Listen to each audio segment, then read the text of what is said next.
السلام علیکم ورحمۃ اللہ وبرکاتہ، نحمدہ ونصلی علی رسولہ الکریم، اما بعد فاعوذ باللہ من الشیطان الرجیم، بسم اللہ الرحمن الرحیم، رب اشرح لی صدری ویسر لی امری واحلل عقدۃ من لسانی یفقہوا قولی۔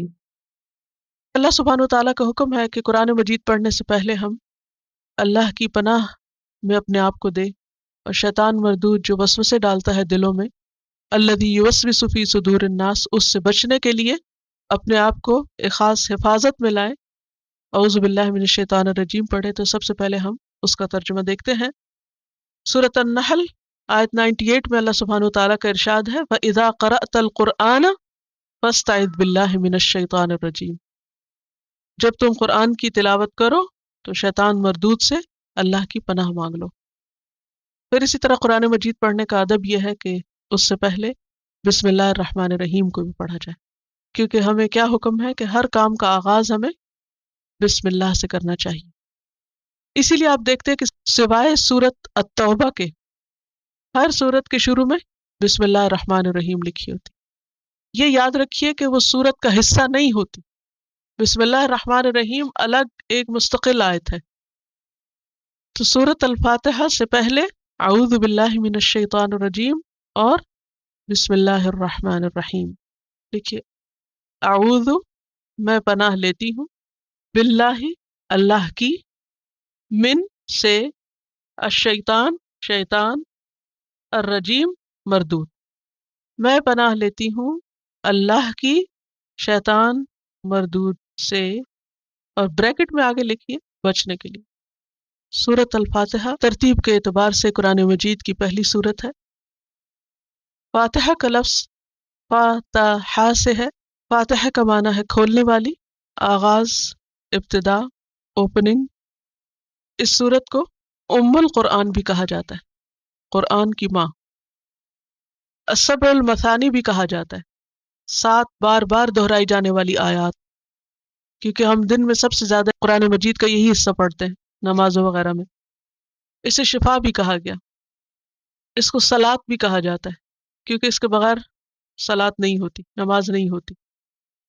بہت ہی برکت اور عظمت والی صورت ہے۔ حدیث میں آتا ہے عن ابن عباس قال بینما رسول اللہ صلی اللہ علیہ وسلم وعنده جبریل علیہ السلام اذ سمع نقیزا فوقه فرفع جبریل علیہ السلام بصره الى السماء فقال هذا باب قد فتح من السماء ما فتح قط، قال فنزل منه ملك فأتى النبي صلی اللہ علیہ وسلم فقال ابشر بنورین اوتیتہما لم یؤتہما نبی قبلک، فاتحة الکتاب وخواتیم سورة البقرہ، لم تقرأ حرفا منہما الا اعطیتہ۔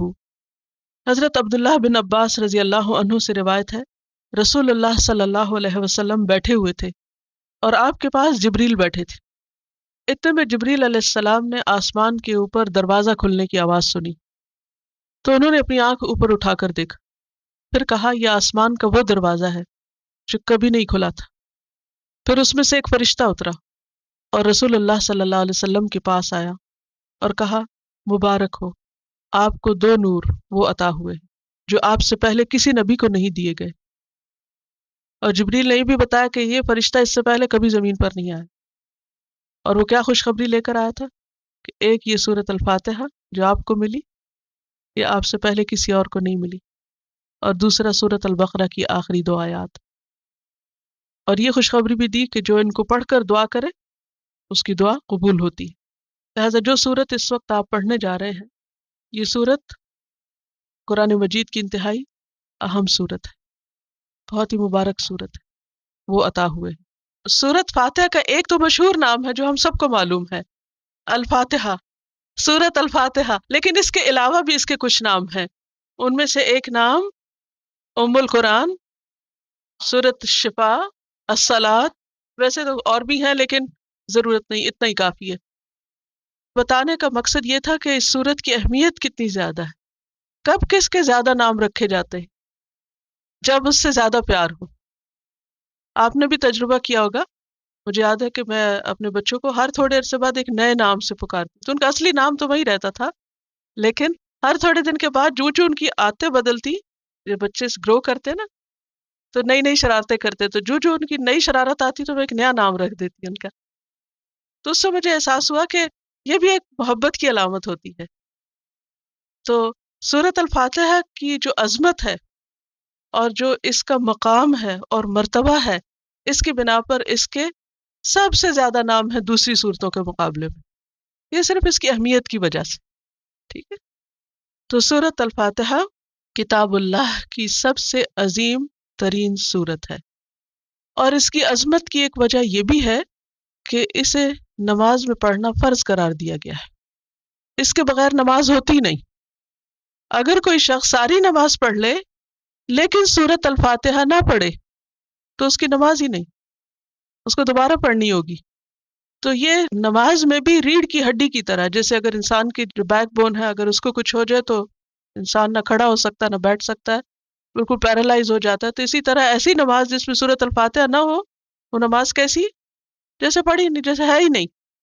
اور اس کو السبع المثانی بھی کہا جاتا ہے، اور السبع المثانی کا مطلب ہے بار بار دہرائی جانے والی آیات. کتنی دفعہ دہراتے ہیں ہم ان آیات کو؟ دن میں کتنی دفعہ پڑھتے ہیں سورۃ فاتحہ؟ کتنی دفعہ پڑھتے ہیں؟ 17 تو فرض ہیں، اور فجر کی 2 سنتیں بھی بہت ہی اہم ہیں. نبی صلی اللہ علیہ وسلم نہ ان کو کبھی سفر میں چھوڑتے تھے، نہ کبھی گھر میں، نہ بیماری میں، کسی حال میں فجر کی 2 سنتیں نہیں چھوڑتے تھے. تو 17 میں 2 اور ایڈ کر لیں تو کتنا ہو گیا؟ 17 + 2 19 ہو گئے. ایٹ لیسٹ 19 ٹائمز تو ہم پڑھتے ہی ہیں، لیکن ظاہر ہے کہ باقی سنتیں بھی بہت اہم ہیں، کیونکہ حدیث میں آتا ہے کہ جو شخص دن کی 12 سنتیں پوری کرے میں جنت میں اس کو گھر کی بشارت دیتا ہے. جنت میں گھر کا وعدہ ہے اس شخص کے لیے. ہم ہم سب گھر چاہتے ہیں. ہر عورت کو گھر بنانے کا شوق ہوتا ہے، گھر خریدنے کا شوق ہوتا ہے. سب کو ہے، یہ کوئی نہیں، سب کو ہوتا ہے. ان کو فطری شوق ہے. یہ تو پرندوں میں بھی ہوتا ہے، جانوروں میں بھی ہوتا ہے، اس سے کوئی بری بات نہیں ہے. اور گھر بھی کیسا بنانے کا شوق ہوتا ہے؟ خوبصورت ترین.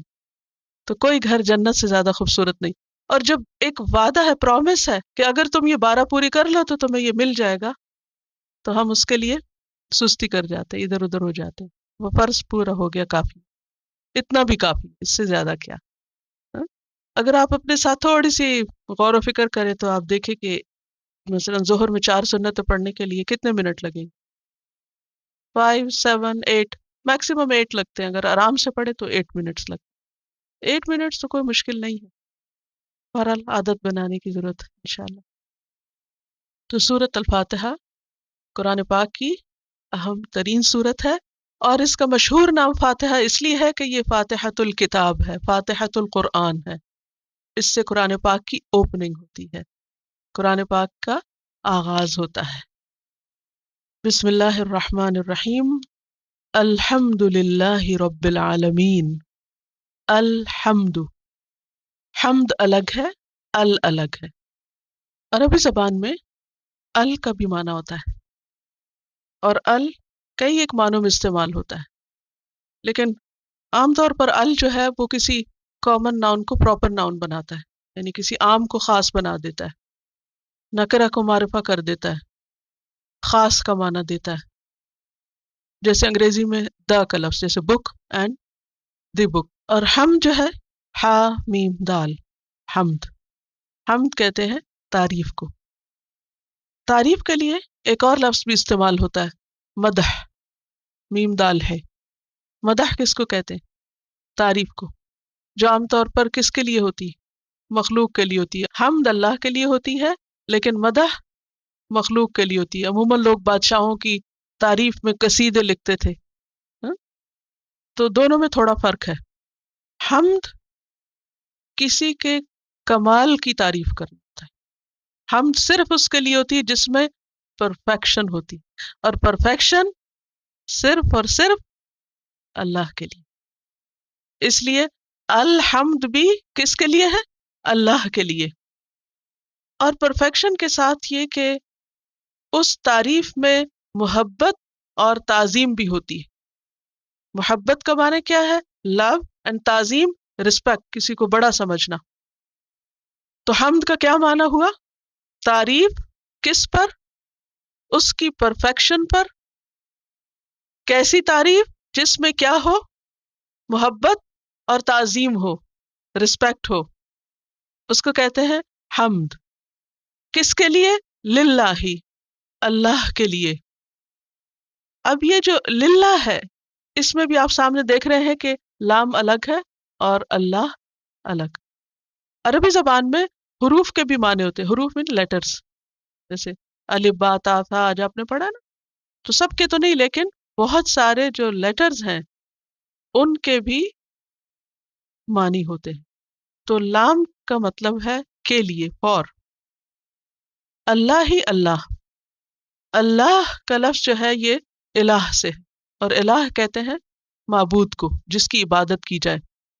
ویسے الہ کا معنی ہوتا ہے عربی میں حیران کر دینا، اور مألوہ وہ چیز جس پر انسان حیران ہو جائے، جس میں عقل گم ہو جائے. اللہ سبحانہ و تعالی ایسا معبود ہے کہ جس کو ہم نہ دیکھ سکتے ہیں، لیکن اس نے اتنا کچھ بنا رکھا ہے، اس کی اتنی زیادہ کریشن ہر طرف پھیلی ہوئی ہے کہ جس کو دیکھ دیکھ کر ہماری عقل گم ہو جاتی. پہلے آپ لفظ سمجھ لیں، پھر حیران پریشان ہوں گے. اس سے پھر الہ کا مطلب سمجھ آتا ہے کہ واقعی وہی معبود ہے، وہی حمد کے قابل ہے. تو الحمد للہ، ساری حمد، خاص حمد، تعریف صرف اللہ کے لیے ہے. اس کا کیا مطلب ہے؟ کسی اور کے لیے ہمیں تعریف نہیں کرنی چاہیے، کسی کی تعریف نہیں کرنی چاہیے. تعریف کرنا منع ہے. آپ کو اپنے بچے کی تعریف نہیں کرنی چاہیے. ہاں؟ ہم تو یہ کہہ رہے ہیں ساری تعریف اللہ کے لیے اور خاص تعریف اللہ کے لیے، اور ابھی ہم کہہ رہے ہیں کہ پتہ نہیں بچوں کی تعریف کرنی چاہیے نہیں، یا کسی کی بھی خوبی کی تعریف کرنی چاہیے نہیں، یا اللہ کے سوا کسی اور میں کوئی خوبی ہے بھی یا نہیں. فرق کیا ہے؟ What's the difference? اللہ کی ذات کیسی ہے؟ پرفیکٹ. لہذا اس کی تعریف بھی کیسی؟ پرفیکٹ. اللہ کی باقی مخلوق میں بھی خوبیاں ہیں. ایک پھول کو دیکھ کے اس کی تعریف کریں گے یا نہیں؟ آسمان کا اچھا رنگ دیکھ کے تعریف کریں گے یا نہیں؟ کسی انسان کو دیکھ کے، کسی بچے کو دیکھ، ہم دن میں پتہ نہیں کتنی دفعہ تعریف کرتے ہو. تعریف کرنا اسلام میں منع نہیں ہے، لیکن مخلوق کی تعریف ویسی نہیں جیسی اللہ کی تعریف. مخلوق کی تعریف بعض اوقات صرف ایک وقتی جذبے کے تحت بھی ہوتی ہے، حقیقی نہیں ہوتی. بعض لوگ تو جھوٹ بھی شامل کر لیتے ہیں تعریف. بٹرنگ کرنا، چاپلوسی کرنا، خوشامد کرنا، یہ سارے لفظ کہاں سے آئے؟ ان کی کوئی حقیقت ہے نا؟ ہاں؟ یہ سب بندوں کے لیے اور دنیا کی چیزوں کے لیے تو ہو سکتا ہے، مگر اللہ کے لیے ایسی کوئی چیز نہیں. وہاں کیا ہے؟ حمد. اور حمد کیسی تعریف ہوتی ہے؟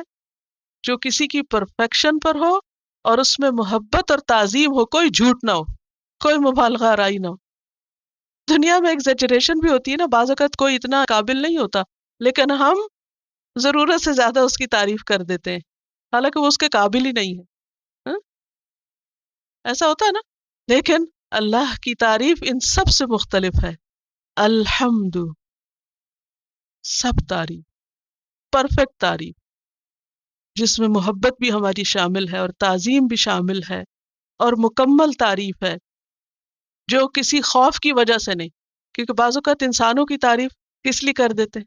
خوف سے.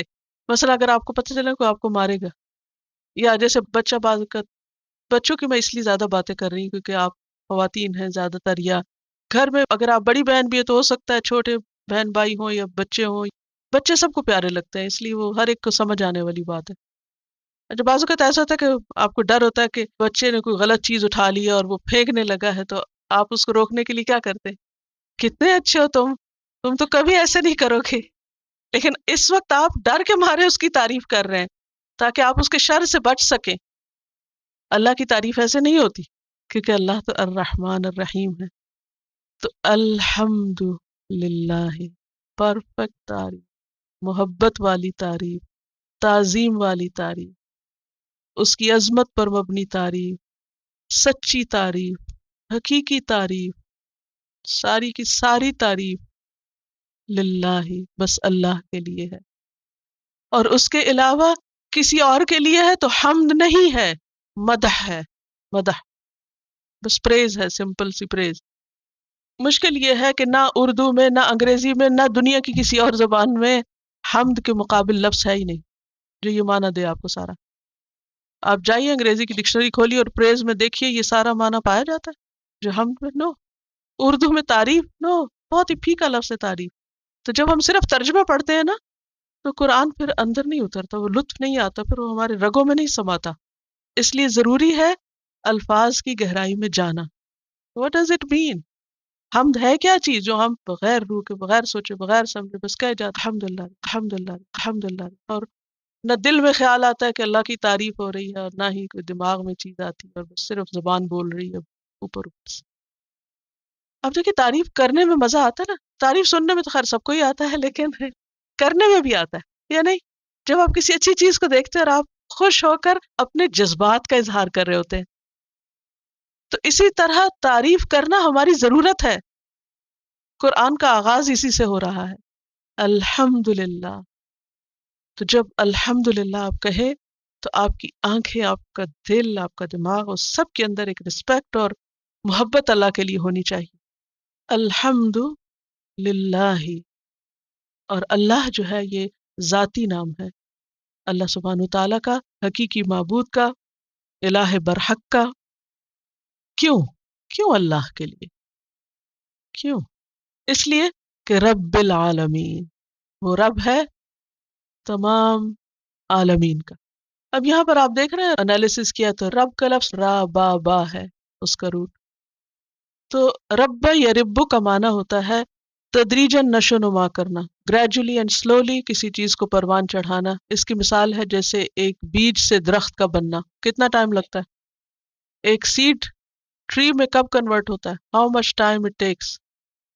اور ہم ایک دن میں کاٹ کے اس کا فرنیچر بنا لیتے ہیں۔ تو رب اس کو کہتے ہیں جو خالق بھی ہے، مالک بھی ہے، اور مدبر بھی۔ رب کو عربی میں 3 چیزوں سے ٹرانسلیٹ کیا جاتا ہے۔ وہ تو پہلے جو میں نے معنی بتایا نا وہ ڈکشنری میننگ ہے، لفظی معنی ہے رب یا ربو کا، لیکن رب کا لفظ جب اللہ کے لیے استعمال ہوتا ہے تو اس کا کیا مطلب ہے؟ خالق، مالک، مدبر۔ بس یہ 3 لفظ آپ نے رٹ لینے ہیں کیونکہ یہ بار بار آئیں گے آگے بھی، بار بار پوچھوں گی کیا معنی ہے رب کا، پھر آپ بھولے گا نہیں۔ خالق کا کیا مطلب ہوتا ہے؟ پیدا کرنے والا۔ مالک، اون کرنا، کسی چیز پر پورا اختیار رکھنا، اس پر قابو پانا۔ اس کتاب کی میں مالک ہوں، آپ لیں تو صحیح، یعنی میرا اس پر اختیار ہے، میں چاہے تو اس پر رنگ رنگ سے لکھوں، جو مرضی کروں۔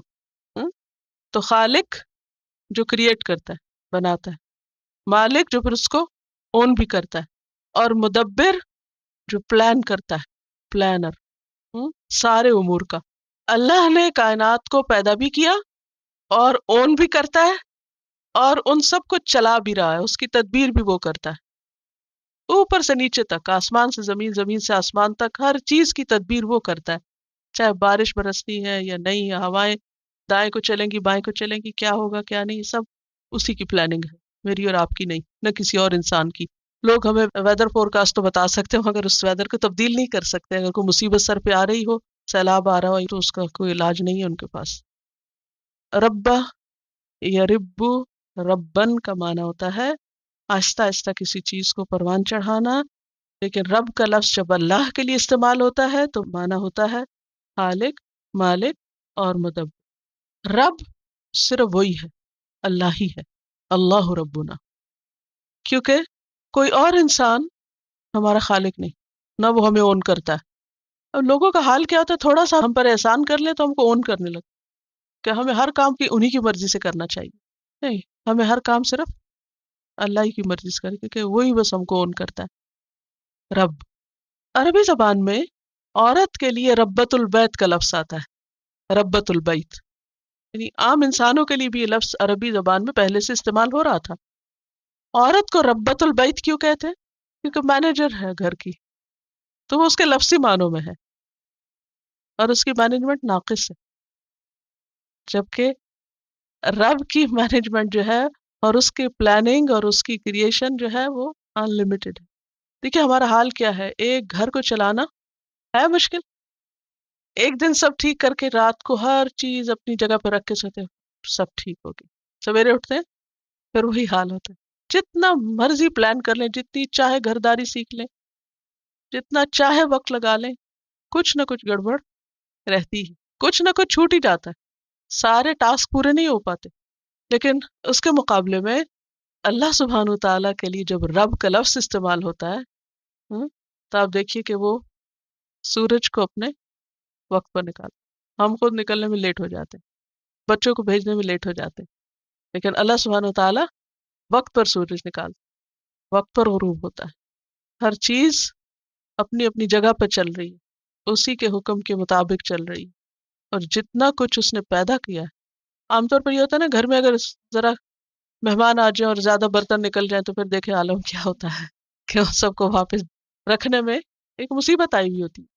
لیکن اللہ تعالیٰ کی کریشن، میں یہ کمپیریزن اس لیے گھر کا کریں کیونکہ آپ لوگ گھر چلاتے ہیں، اور یا اگر گھر نہیں آپ میں سے کوئی چلاتا ہے تو کوئی بزنس چلاتا ہے یا کوئی آفس یا اپنے ورک پلیس یا کسی بھی چیز جہاں بھی آپ کو مینجمنٹ کا کام کرتے ہیں، وہاں اس کی مثال کو آپ سامنے رکھیے. اور دوسری طرف اللہ سبحانہ تعالیٰ کی پوری یونیورس کو پھر آپ کمپیئر کر لیجئے، اپنے گھر کو دیکھ لیجئے اور اس کے سامان کو اور جو کچھ اس میں آپ نے رکھا ہوا ہے، اور اللہ سبحانہ تعالیٰ کی پوری کائنات کو.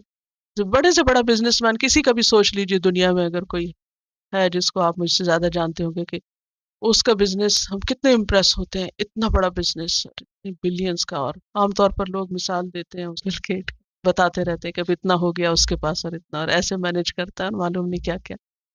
اس کو سوچ لیجئے، ایک طرف بل گیٹ کو سوچ لیجئے اور دوسری طرف پھر آپ دیکھیے کہ اصل رب کون ہے اور اصل مدبر اور پلاننگ کرنے والا کون ہے اور چلانے والا، اور اس کی اونرشپ کیا ہے اور دنیا کے ان لوگوں کی اونرشپ کیا ہے، اور ہمیں کس سے متاثر ہونا چاہیے اور کس کی بات ماننی چاہیے اور کس کی طرف رجوع کرنا چاہیے. تو رب العالمین وہ صرف رب کسی خاص جگہ کا نہیں، کسی ایک ملک کا نہیں، کسی ایک انسان کا نہیں، کسی ایک قبیلے نسل کا نہیں، بلکہ العالمین. اور العالمین، عالمین کیا ہوتا ہے؟ عالمین یہ العالم کی جمع ہے، اور اس کا جو بیسک سٹرکچر ہے وہ عین لام میم ہے. روٹ اس کا عین لام میم ہے، اور اسی سے لفظ علم بنتا ہے. اور علم کہتے ہیں نشانی کو، علم نشانی کو کہتے ہیں، اور عالم اسی سے نکلا ہے. ہر وہ مخلوق جو اللہ کے وجود اور اس کی معرفت کی طرف ہماری رہنمائی کرے. عالم کیا چیز ہے؟ ہر وہ چیز، اللہ کی ہر وہ کریشن، چاہے وہ ہمارا سیل ہی کیوں نہیں، چھوٹے سے چھوٹی چیز، یا کوئی سورج کو لے لیجیے، درخت کو لے لیجیے، آسمان کو لے لیجیے، اللہ کی کریشن کی ہر چیز کیا ہے؟ علم، جس سے ہمیں کیا پتہ چلتا ہے؟ کریٹر کا پتہ چلتا ہے. تو علم نشانی جو ہمیں کریٹر کی طرف رہنمائی کرے، اس کی پہچان کرائے. تو اللہ کے سوا باقی ساری چیزیں کیا ہے؟ عالم ہے. کریٹر ایک ہے اور باقی ساری اس کی کریشن ہے. تو اس کی کریشن میں سے جو بھی کوئی چیز ہم کو نظر آتی ہے جس سے ہمیں اس کی پہچان ہوتی ہے یا جو ہمیں اس کی طرف لے جاتی ہے، ویسے تو ہر چیز ہی لے جاتی ہے، الگ بات ہم کو نظر نہ آئے، ہاں؟ تو وہ سب کیا ہے؟ عالم ہے. سمجھ آئی کیا ہے عالم؟ عالم کا، چلیے عالمین کا سنگولر کیا ہے؟ عالم. عالم کا روٹ کیا ہے؟ عین لام میم. عین لام میم سے علم بنتا ہے. علم کس کو کہتے ہیں؟ نشانی. آپ نے اردو میں بھی علم کا لفظ جھنڈے کے لیے سنا ہوگا. سوال ہوتا ہے وہ کس لیے ہوتا ہے؟ جھنڈا کیوں اٹھاتے ہیں لوگ؟ نشانی. بس اب یاد رہے گا آپ کو. تو علم، عالم، نشانیاں جس سے کیا پتا چلے؟ خالق کا پتا چلے. ہم؟ اور مراد اس سے کیا ہے؟ ساری کریشن. تو رب العالمین وہ جو خالق ہے ساری یونیورس کا، اس سب کو اون بھی کرتا ہے اور پھر ان سب کی پلاننگ بھی اس کو چلا بھی رہا ہے. اب آپ دیکھیے، میرا سوال آپ سے یہ ہے کہ اللہ کی تعریف کیوں کی جائے؟ الحمدللہ کیوں؟ اس لیے کہ وہ رب العالمین، ہر چیز کو اس نے پیدا کیا، کسی اور نے کیا ہو؟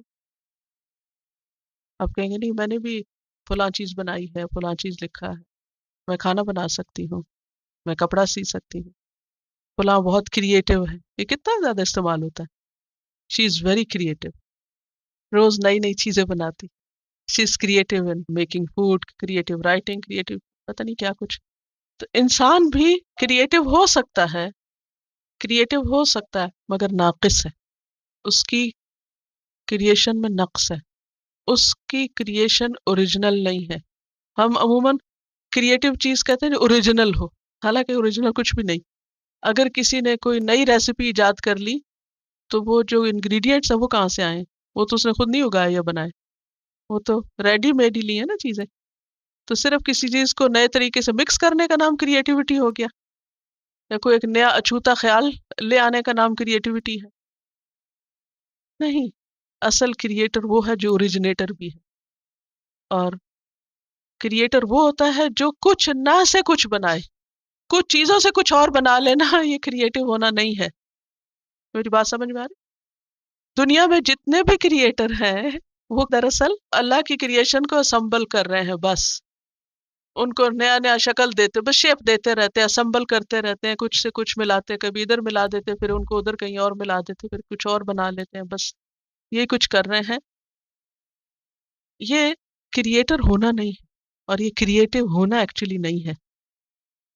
تو سب تعریف اللہ کے لیے، کیونکہ وہ رب العالمین ہے، ہر چیز اسی نے بنائی ہے، اس لیے سب سے زیادہ تعریف اسی کی. اس سے ایک بات یہ پتہ چلتی ہے کہ اللہ کے علاوہ جو بھی ہے، چاہے وہ پیغمبر ہیں، چاہے فرشتے ہیں، چاہے اولیاء اللہ ہیں، وہ سب بھی اللہ ہی کے بنائے ہوئے. وہ اللہ کے شریک نہیں ہیں، اللہ کے مقابل نہیں ہیں، اور اللہ کے محتاج ہیں. یا ایھا الناس انتم الفقراء الی اللہ، اے لوگو تم سب اللہ کے محتاج ہو. تو الحمد للہ رب العالمین، سب تعریف اللہ کے لیے ہے جو رب ہے تمام جہانوں کا. اور رب ہونے کے باوجود وہ کیا ہے؟ الرحمن الرحیم. الرحمن، اس میں بھی آپ دیکھیے ال آ رہا ہے اور رحمان آ رہا ہے. تو ال کا کیا مطلب ہوتا ہے؟ خاص. الرحمن بہت رحم کرنے والا. اور رحمان کا لفظ کس سے ہے؟ را ہا میم سے. رحمت کا لفظ اردو میں بھی آپ جانتے ہیں، بولتے رہتے ہیں. ہاں؟ رحمت اللہ سبحانہ تعالیٰ کی خاص صفت ہے. صفت، صفت کیا ہوتا ہے؟ وصف کیا ہوتا ہے؟ کوالٹی. کوالٹی اللہ کی کوالٹی ہے. وَرَبُّكَ الْغَنِيُّ ذُو الرَّحْمَةِ، اور تیرا رب غنی ہے، رحمت والا ہے. رحمت اس کی صفت ہے. اور رحمان کا لفظ جو ہے یہ فعلان کے وزن پر ہے. رحمان، فعلان. عربی زبان میں جو لفظ فعلان کے وزن پر آتے ہیں، وزن کا مطلب یہ کہ اتنے ہی حرف ہے، وہی بولنے کا انداز ہے، تو اس میں بہت وسعت ہوتی. رحمان، بہت زیادہ رحم فرمانے والا. الرحیم، رحمان میں بھی رحمت کی بات آ گئی، دوبارہ پھر کیوں الرحیم کی بات ہوئی؟ دونوں میں معنی کے اعتبار سے تھوڑا سا فرق ہے. رحمان میں تو کثرت اور وسعت اور بھر جانا، کسی چیز کا زیادہ ہونا اور بھر جانا، اس کے لیے آتا ہے فعلان کا وزن. عربی میں یہ بھی ہوتا ہے، جیسے کوئی بہت غصے میں ہو تو کہتے ہیں غضبان، یعنی غصے سے بھرا ہوا اور بہت زیادہ غصے میں. اسی طرح عربی میں کہتے ہیں عطشان، بہت زیادہ پیاسا. اسی طرح جوعان، بہت زیادہ بھوکا. تو فعلان کے وزن پر جو بھی عربی میں لفظ آتے ہیں ان میں زیادتی بھی ہے اور کسی چیز کا بھرا ہوا ہونا بھی ہے، کثرت. تو اللہ سبحانہ تعالیٰ کی رحمت عام ہے. اللہ کی رحمت دو طرح کی ہے، ایک عام ہے اور ایک خاص ہے. تو رحمت عام جو ہے، جو سب کے اوپر چھائی ہوئی ہے، ہر ایک پہ چھائی ہوئی ہے دنیا میں، چاہے وہ انسان ہو، جن ہو، حیوان ہو. حتیٰ کہ حدیث میں آتا ہے کہ جنگلی جانور ہوتے ہیں نا جو اور جانوروں کا شکار کرتے ہیں، وہ اگر اپنے بچے سے ہاتھ اٹھا لیتے اور ان کو نہیں کھا جاتے تو یہ بھی اللہ ہی کی رحمت کی وجہ سے، تو اللہ نے ان کے دلوں میں رحمت ڈالی، تو وہ ہر جگہ پر اس کی رحمت ہے، یعنی ہر چیز کو گھیرا ہوا ہے جس کی وجہ سے یہ دنیا چل رہی ہے۔ تو یہ سب کے لیے، چاہے کوئی مسلمان ہو، کافر ہو، مشرک ہو، منافق ہو، کوئی اچھا ہو، برا ہو، لیکن اللہ کی اس پر رحمت عام ہے، اسی وجہ سے ہم سب جی رہے ہیں، اسی وجہ سے ہم سب کھا پی رہے ہیں۔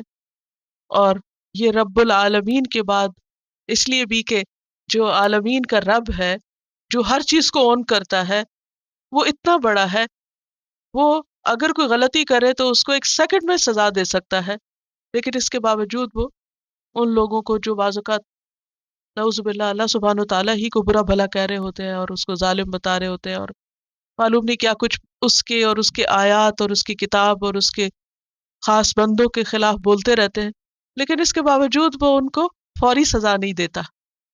یہ کیوں نہیں دیتا؟ کیا وہ دے نہیں سکتا، پکڑ نہیں سکتا؟ دے سکتا ہے، لیکن چونکہ وہ رحمان ہے اس لیے وہ ان کو چھوڑے رکھتا ہے اور ان کا وہ وقت پورا کرنے دیتا ہے۔ اب آپ دیکھیے، دنیا میں جب انسانوں کے پاس تھوڑی سی بھی اتھارٹی آتی ہے تو کس طرح بہیو کرنے لگتے ہیں؟ آپ اس کو بتائے گا کس طرح بہیو کرتے ہیں؟ اتھارٹی کے مختلف درجے ہوتے ہیں نا، کسی کے پاس تھوڑی ہوتی، کسی کے پاس اس سے زیادہ، کسی کے پاس بہت ہی زیادہ۔ ماں کے پاس اتھارٹی سارا دن بچوں کو ڈانٹ ڈپٹ کرتی رہتی، اور دنیا میں آپ دیکھیں اتھارٹی کی مثالیں، مثلاً دنیا میں مختلف جو ممالک ہیں ان میں ہر طرح کے ہیں، کوئی تھرڈ ورلڈ ہے، کوئی اس سے اوپر ہے، کوئی اپریشن اینڈ پرائڈ۔ تو جس کے پاس جتنی اتھارٹی آتی جاتی ہے نا، اس کا غرور اور اس کا تکبر اتنا ہی بڑھتا چلا جاتا ہے، اور پھر وہ سمجھتا ہے اسے کوئی پوچھنے والا نہیں، وہ جس پہ جتنا چاہے ظلم ڈھائے، جو مرضی کرے۔ ایسا ہوتا ہے نا؟ اور بعض اوقات وہ یہ نہیں دیکھتے کہ کس کو تکلیف ہوگی اور کس کو آرام ہوگا اور کس کے ساتھ ظلم ہوگا اور کس کے ساتھ انصاف ہوگا، وہ جو چاہے کرتے ہیں۔ لیکن اللہ سبحانہ و تعالیٰ ایسا نہیں کرتا۔ آپ دیکھیں کہ جن لوگوں کے پاس طاقت اور قوت ہوتی ہے، جب انہیں پتہ چلتا ہے کہ فلاں ہمارے خلاف ہے تو وہ کیا کرتے ہیں؟ فوراً پکڑنے کی کرتے ہیں۔ لیکن اللہ سبحانہ و تعالیٰ کے خلاف کتنے لوگ ہیں؟ دنیا بھری پڑی ہے ایسے لوگوں سے جو اللہ کو مانتے ہی نہیں، یا اس کے ساتھ شرک کرتے ہیں، یا اس کا حق نہیں دیتے، یا اس کی اطاعت نہیں کرتے، لیکن اس کے باوجود وہ کیا کر رہا ہے؟ ان کو کھانے پینے دے رہا ہے یا نہیں؟ ہاں؟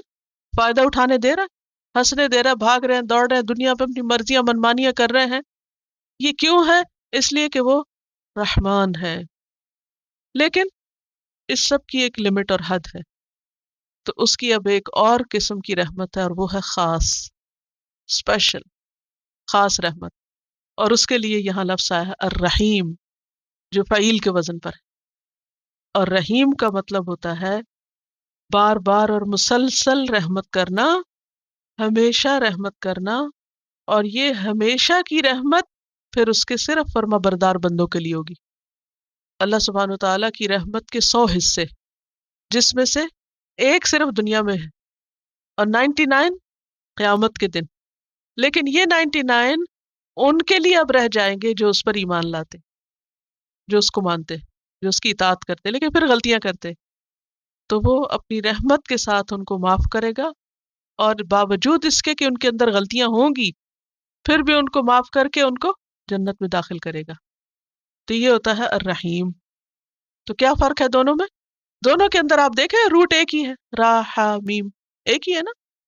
کیا کیا باتیں پتہ چلی؟ نمبر ایک کہ رحمت اللہ کی صفت۔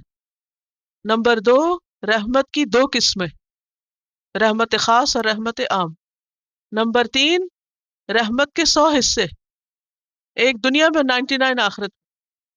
نمبر چار، اس کی رحمت دنیا میں سب کے لیے عام ہے، لیکن قیامت کے دن کس کے لیے خاص ہوگی؟ ایمان والوں کے لیے۔ تو الرحیم وہ مسلسل رحم کرتا رہے گا آخر تک، کس پر؟ ایمان والوں پر۔ اللہ کی تعریف کیوں؟ کیونکہ وہ مالک کائنات ہونے کے باوجود بے حد مہربان ہے۔ سمجھ آ گئی الرحمن الرحیم کی؟ اب آپ بتائیے، نمبر ایک، رحمت اللہ کی صفت۔ رحمت کی دو قسمیں، کون کون سی؟ خاص اور عام، 100 حصے، ایک دنیا میں اور 99 آخرت۔ پھر دنیا میں اس کی رحمت سب کے لیے، فعیل کے وزن پر، فاعین یا لام فعیل. جیسے کریم، آئی نو کہ اٹس قبل از وقت اور ٹو ارلی کہ اس طرح کی باتیں میں آپ سے کروں، لیکن بات یہ ہے کہ اس کے بغیر پھر وہ غور و فکر ہو نہیں سکتا. اور اتنے لفظ آپ کو آتے بھی ہیں، مثلا کریم آتا ہے، سب کو معلوم ہے نا کریم لفظ. عظیم، کوئی اور لفظ بتائیے فعیل کے وزن پر. آپ پڑھتے ہیں شاعری؟ اوکے. شعر جب پڑھتے ہیں تو اس کے آخر میں کیا ہوتا ہے؟ رائم ہوتی ہے نا، وزن ہوتا ہے نا، وزن. بس وہی وزن ہے یہ شعر کا وزن. شعر کب بنتا ہے؟ جب اس کے آخری لفظ ایک جیسے ہوتے ہیں. لیکن اردو میں آپ دیکھیے وہ بس ایسے تکہ بندی سے ایک ایک جیسے لفظ لگا لیتے ہیں، ان کے میننگ میں وہ سملیرٹی نہیں ہوتی. عربی میں جب وزن آتا ہے تو میننگ کی سملیرٹی بھی آتی ہے. اب اس میں آپ دیکھیے کہ جیسے رحیم کی طرح اگر عظیم ہے، کریم ہے، حکیم ہے، عزیز ہے، لطیف ہے، کتنی صفات ہے اللہ سبحانہ و تعالیٰ کی، وہ سب اسی کے اوپر ہے. اور جب اس وزن پہ کوئی چیز آتی ہے تو اس میں تسلسل کا معنی آ جاتا ہے، ہمیشہ مسلسل. لطف آتا ہے یا نہیں ایسے پڑھنے میں؟ اب جیسے اللہ کی صفت کریم ہے، کرم کرنے والا ہے، یہ نہیں ایک دفعہ کیا اور پھر بھول گئے. کیا ہے اس میں؟ تسلسل. کسی چیز میں ہمیشگی ہونا اچھی بات ہے یا نہیں؟ اچھی بات ہے نا. مثلا انسانوں کے اندر صفات ہوتی ہیں، انسانوں کی کوالٹیز ہوتی ہیں. اچھا کچھ کوالٹیز ہوتی ہیں صرف ٹائملی، تھوڑی دیر کے لیے، کنٹینیوٹی نہیں ہوتی، کنسسٹنسی نہیں ہوتی. اچھا کبھی اسمائل کیے کہیں تو کر لیا اور گھر جا کے موڈ آف کر لیا، کوئی تسلسل نہیں. ہاں اسی طرح اور اچھی اچھی صفات، یہی تو بڑے نرمی سے بات کرے اور تھوڑی دیر کے بعد فرعون بن گئے. تسلسل نہیں ہے نا، کہیں نیچے گرے کہیں اوپر چڑھ گئے. اور کبھی تو خوب کام کیا کبھی کچھ بھی نہ کیا، کوئی تسلسل نہیں. ایک دن خوب کھا لیا اگلے دن کچھ بھی نہ کھایا، کوئی تسلسل نہیں، کوئی ہمیشگی نہیں، کوئی کنسسٹنسی نہیں. اچھا اس کا نقصان کیا ہوتا ہے؟ یہ نقص ہے، عیب ہے، اور یہ بندوں میں ہے، اللہ میں نہیں ہے. اللہ ان سارے عیبوں سے پاک ہے. اللہ سارے عیبوں سے پاک ہے. سمجھ آ گئی؟ جو ہم کہتے ہیں نا مستقل مزاج ہونا، وہ کیا ہوتا ہے؟ کچھ لوگ بہت مستقل مزاج ہوتے ہیں، جو کام شروع کرتے ہیں پورا کر کے دم لیتے ہیں. اور جتنے بھی دنیا کے کامیاب لوگ ہیں جن کو آپ سکسیسفل پیپل کہتے ہیں، پروفیشنل، ان کے اندر یہ کوالٹی پائی جاتی، ان کے درجے کی، کہ جو شروع کرتے ہیں مکمل کرتے، ادھورا نہیں چھوڑتے. تھوڑا تھوڑا کرتے ہیں، مسلسل کرتے ہیں، لانگ ٹرم کام کرتے ہیں. اور اس کے برعکس ناکام لوگوں کی صفت کیا ہوتی؟ وہ جو ایک ریس کی کہانی پڑھتے ہیں بچپن سے، اس میں بھی اصل میں تو اسٹیڈ فاسٹنس کی بات ہے نا. کہ کچھوا جو تھا وہ چلتا رہا، خواہ وہ تھوڑا تھوڑا چلتا رہا. اور خرگوش جو تھا وہ چھلانگے لگا کے سو گیا. حالانکہ خرگوش کا چھلانگے لگانا بڑا دل خوش کرتا ہے، مگر کامیابی کس کو ہوئی؟ کچھوے کو. اس میں ہمارے لیے بہت بڑا سبق ہے. جیسے اب قرآن پاک آپ نے شروع کیا نا، تو یہ نہیں کہ ایک دو دن تو بہت جذبے جوش سے آنا اس کے بعد بند کر کے رکھ، نہیں، اس کو تھوڑا تھوڑا تھوڑا مگر کمپلیٹ کرنا انشاءاللہ. تو رحیم کے آپ سمجھ آ گیا؟ ہوں؟ رحم مسلسل، تسلسل کے ساتھ، اینڈ تک. اچھا رب کے اندر بھی کیا ہے؟ یہ سب اللہ کی صفات ہیں. الحمدللہ ہم نے کہہ دیا نا، تو مین جو ہمارا فوکس ہے وہ اللہ پر ہے. اور اس کی پہلی صفت ہے کہ وہ رب ہے، دوسری صفت ہے الرحمن ہے، تیسری صفت ہے الرحیم ہے. اب الرحمن الرحیم ہے اور رب ہے وہ، تو ہر ایک کے اندر ایک الگ ہی کوالٹی. رحمان میں ایک اور چیز ہے، رحمان کا لفظ بھرتے منہ بھر جاتا ہے، رحمان بہت کثرت کا تصور آتا ہے. لیکن رحیم میں اس طرح بہت بڑا ہونے کا تو نہیں آتا، مگر اس میں کنٹینیوٹی کیا آتا ہے، تو اس کی ہر شان نرالی. مالک یوم الدین، مالک، سوچئے مالک کون ہوتا ہے؟ آپ عام طور پہ لفظ پڑھتے ہیں مالک، ملک، ملک، یہ لفظ جانے پہچانے نا سب کو. سبا قرات کا لفظ آپ میں سے شاید کچھ لوگوں نے سنا ہو. تو سبا قرات میں سے ایک قرات میں اس کو ملک یوم الدین بھی پڑھا گیا. وہ غلط نہیں پڑھتے، وہ ایکچولی ایک اور قرات پڑھتے ہیں، it's another style of reading Quran. تو مالک بھی ہوتا ہے اور ملک بھی ہوتا ہے. ہے صفت اللہ کی، لیکن تھوڑا سا بیچ میں فرق۔ مالک کا لفظ جو ہے میم لام کاف سے ہے، ملک۔ ملک کس کو کہتے ہیں؟ ملک کنٹری کے لیے آتا ہے، حکومت کے لیے بھی آتا ہے۔ ملوکیت کبھی سنا ہے لفظ؟ خلافت اور ملوکیت نظام حکومت ہے، ملک ہوتا ہے، کنگ ہوتا ہے۔ تو ملک کا یملک کا معنی ہوتا ہے کسی چیز پہ قابو پانا۔ تو جو ملک ہوتا ہے، بادشاہ ہوتا ہے، وہ کیا کرتا ہے؟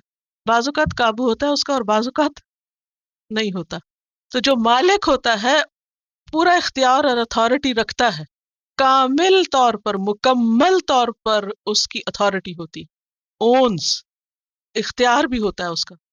لیکن ملک جو ہے اس میں اونرشپ تو ہوتی ہے مگر اختیار ضروری نہیں۔ مالک میں اونرشپ بھی ہے اور اختیار بھی ہے، اتھارٹی بھی ہے، لیکن ملک میں اونرشپ تو ہے لیکن اتھارٹی نہیں۔ فرق کیا ہے؟ کوئی شخص کسی گھر کا مالک ہے تو کیا ہوتا ہے اس کے پاس؟ میں اس کی مالک ہوں، اس پین کی۔ جب مالک ہوں تو میں اس کو اون بھی کرتی ہوں اور میرا اس پہ اختیار بھی ہے۔ کیا اختیار ہے؟ چاہوں تو لکھوں، چاہوں تو بند کر دوں، چاہوں تو پھینک دوں، چاہے تو کسی کو تحفے میں دے، جو مرضی کروں، یہ اختیار ہے۔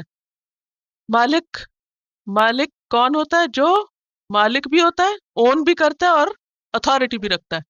لیکن ملک صرف اون کرتا ہے، اتھارٹی ہو بھی سکتی ہے اور اتھارٹی نہیں بھی۔ اب آپ دیکھیں کہ بہت سے ممالک ایسے ہیں اب بھی کہ جن میں ڈیموکریسی کے علاوہ وہاں پر کنگ یا کوئین کا وجود بھی ہوتا ہے۔ اب کیا کوئین مالک ہوتی؟ ملکہ ہوتی، ٹھیک ہے، مالک نہیں، ملکہ۔ ہر چیز پر اس کا اختیار نہیں، اس کی مرضی نہیں، ہر چیز پر اس کی اتھارٹی نہیں، حالانکہ اس کو ایک سپریم پوزیشن حاصل ہے۔ تو اللہ سبحانہ وتعالیٰ کے لیے جب مالک اور ملک دونوں لفظ استعمال ہوتے ہیں تو اس میں بات یہ ہے کہ مالک کے اندر اگرچہ اختیار اور ملکیت دونوں ہیں، مگر جو ملک کے اندر وہ ایک گلیمر ہے وہ مالک میں نہیں ہے۔ مثلا مالک، ایک قلم کا مالک بھی مالک کہلا سکتا ہے، اللہ سبحانہ وتعالیٰ تو پھر ہر چیز کا مالک ہے۔ لیکن ملک جو ہے بھلے اس کے ہاتھ میں کچھ بھی نہ ہو مگر جو ٹائٹل ہے ملک، اس کی اپنی ایک خوبصورتی ہے۔ تو اللہ سبحانہ وتعالیٰ کے لیے مالک اور ملک دونوں ہی بولے جاتے ہیں۔ لیکن یہاں دنیا کی ملکیت کی بات نہیں ہو رہی، یہاں مالک یوم الدین، یوم الدین سے مراد قیامت کا دن ہے۔ یوم عربی میں کہتے ہیں دن کو، اور عربی کا دن کب شروع ہوتا ہے؟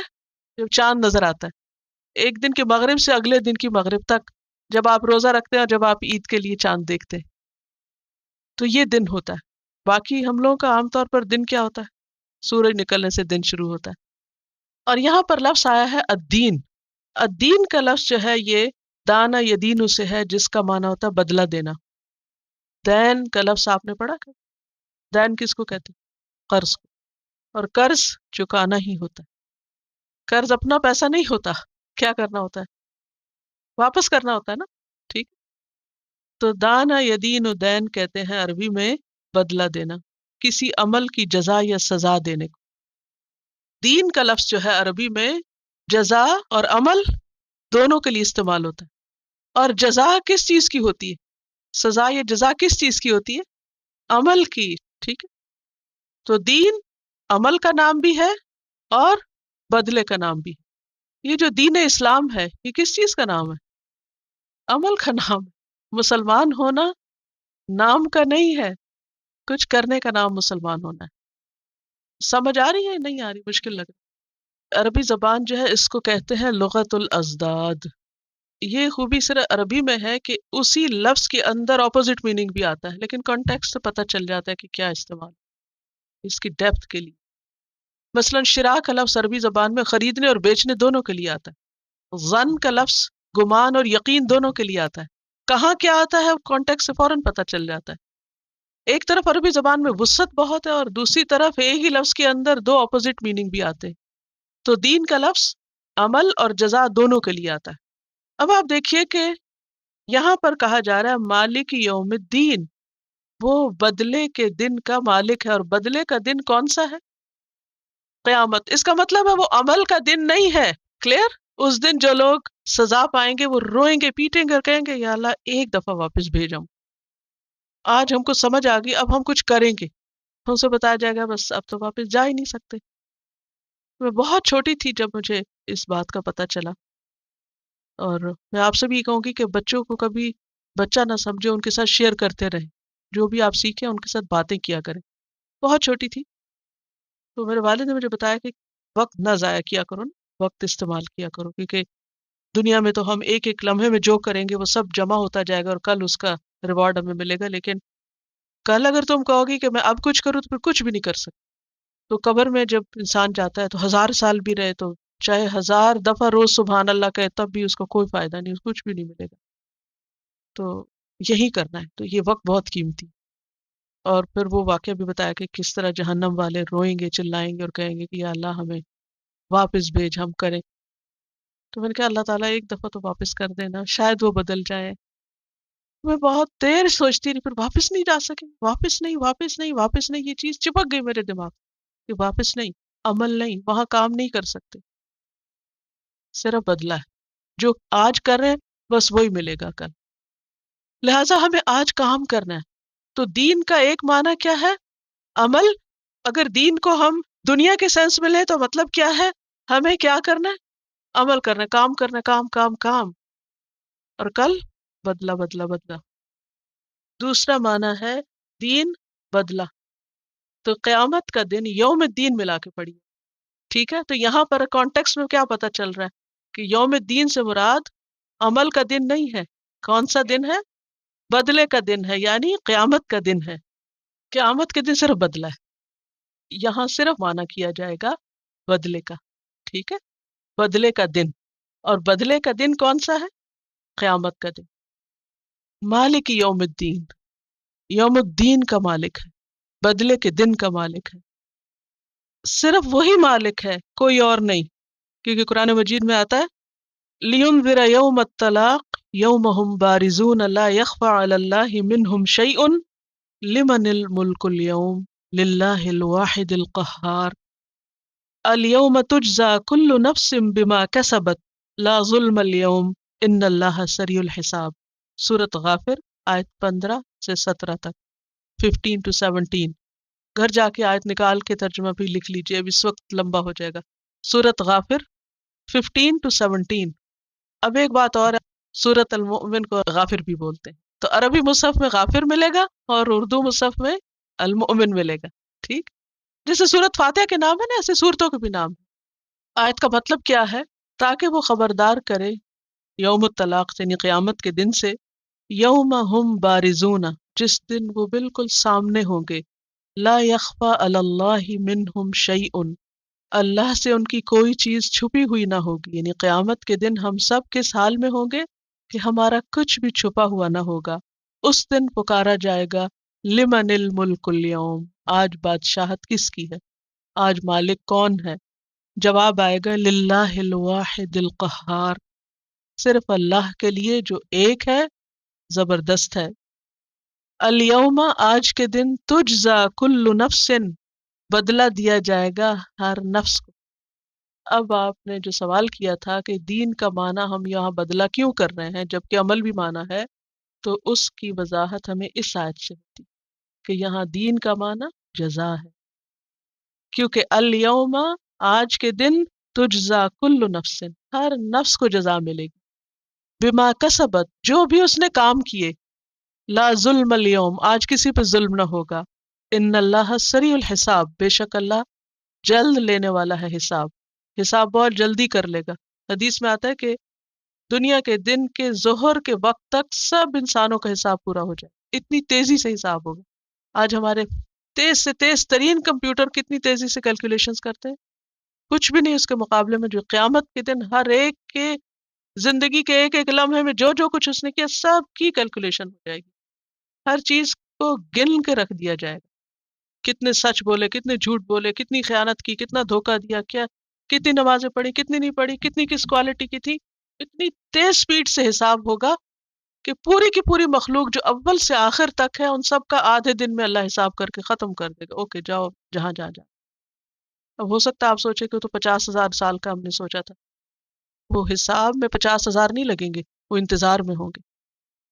اصل میں وہ مالک ہے، جیسے کسی کے ساتھ چاہے معاملہ کرے، باقی سب مملوک ہیں۔ ہاں، ہمیں اچھی امید رکھنی چاہیے کہ مومن بندے کی جو اللہ سے محبت کرتے ہیں، ان سے اللہ کی ملاقات پرائیویٹ ہوگی۔ اللہ تعالیٰ چھپا کے ان سے بات اور انہیں نہیں دیکھنے دے گا کیا بات ہو رہی ہے۔ اور پھر اللہ تعالیٰ فرمائے گا میں نے دنیا میں تجھے ڈھانپا تھا نا۔ جب اللہ تعالیٰ اس کو کھولے گا اتنا کچھ، تو بندہ سمجھے گا میں ہلاک ہونے لگا، میں بچ ہی نہیں سکتا، اتنے گناہ کیے ہیں میں نے۔ تو اس وقت جس کو اللہ معاف کرنا چاہے گا تو اللہ تعالیٰ فرمائے گا میں نے تجھے دنیا میں بھی ڈھانپا تھا، تیرے عیبوں پہ پردہ ڈالا، تو نے یہ غلطی کی تھی نا، یہ بھی کوئی نہ نہیں کرے گا، جو کیا ہوگا سب مان جائیں گے۔ پھر اللہ تعالیٰ کہے گا جاؤ اب بھی ڈھانپتا ہوں، چھپا کے واپس۔ لیکن کسی کے پاس کوئی گارنٹی نہیں، کیونکہ مالک وہ ہے۔ مالک یوم الدین کا مطلب یہ کہ سب اس کے ہاتھ میں۔ اس سے پتہ کیا چلتا ہے کہ ہم سب کو اس کے لیے خالص ہو جانا چاہیے، اس سے دوستی پکی کر لینی چاہیے، تنہائی میں اس سے باتیں کرنی چاہیے، کیونکہ جس سے محبت ہوتی ہے تو کیا دل چاہتا ہے اکیلے میں اس سے بات وسپر کریں۔ تو جس کو اللہ سے محبت ہوتی ہے اس کا دل نماز میں لگنے لگتا ہے، پھر اکیلے رہنا اس کو اچھا لگنے لگتا ہے، پھر اس کا دل چاہتا ہے میں اکیلے میں اللہ سے باتیں کروں کہ اللہ ایک دن قیامت کے دن بھی اسی طرح مجھے تجھ سے اکیلے ملاقات چاہیے، مجھے کسی اور کے ساتھ نہیں مل، مجھے کسی کے سامنے رسوا نہ کرنا۔ ولا تخزنا یوم القیامہ، دعا مانگتے نا اللہ میں دوسروں کے سامنے ہماری بےزتی نہ کرنا، ہم واقعی بہت گناہ گار ہیں، وہاں ہمارا یہ پرچہ نہ کھول کے کسی کو دکھانا۔ اور یہ وہ لوگ ہوں گے جو دنیا میں دوسروں کے عیب ڈھانپتے ہوں گے، چھپاتے ہوں، دوسروں کو بدنام نہیں کرتے۔ تو ہم کو وہ اخلاق اختیار کرنا ہے اور وہ عادتیں یہاں ڈالنی کہ جس کی وجہ سے اللہ تعالیٰ ہم سے محبت کرے، اور ہم جب اللہ سے ملے تو ہم کو چھپا کے بس اسی طرح لپیٹ کے ہماری گندگی بند کر کے اور ہم کو معاف کر دے۔ لیکن کسی اور کے ہاتھ میں اختیار نہیں ہوگا، مالک ہی یوم الدین، وہ خود مالک ہوگا۔ سب بندے وہاں پر بندے ہوں گے۔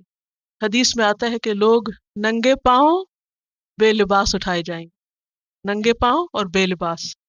حضرت عائشہ نے کہا کہ پھر ہمیں شرم نہیں آئے گی، پھر لوگ ہم کو دیکھیں گے؟ اے عائشہ کس کو ہوش، کون کس کو دیکھے؟ کوئی کسی کو نہیں دیکھے۔